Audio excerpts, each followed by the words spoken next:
โกโกโซแขวงโบเกลยึดยาบ้า19 ล้าน 500,000 เม็ดที่คนใส่รถบรรทุก22 ล้อมาอิงตามบทรายงานของห้องการตำรวจแผนกสกัดกั้นและต้านยาเสพติดโกโกโซแขวงโบเกลในวันที่17 เดือน 5 ปี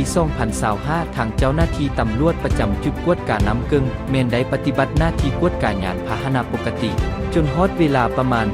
11:10 นาทีได้กวดการรถบรรทุก22 ล้อหัวลากที่ขับขี่มาแต่เมืองต้นเพิ่งจะลงไปเมืองห้วยสายป้ายทะเบียนหัวลากบก4489อุดมใสทะเบียนทางลากบก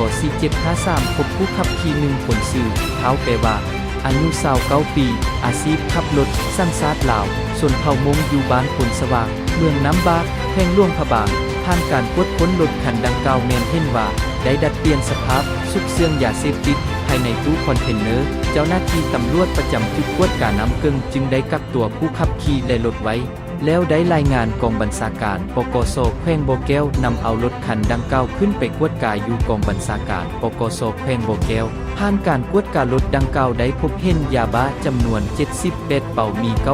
9,750 มัดเท่ากับ19 ล้าน 500,000 เม็ดมีน้ำหนัก 2,184 กิโลกรัมรวมเครื่องข้องกลางและเครื่องติดตัวที่ยึดได้มีคือ 1. ยาบ้าจำนวน70เป่ามี 9,750 มัดเท่ากับ19 ล้าน 500,000 เม็ดน้ำหนัก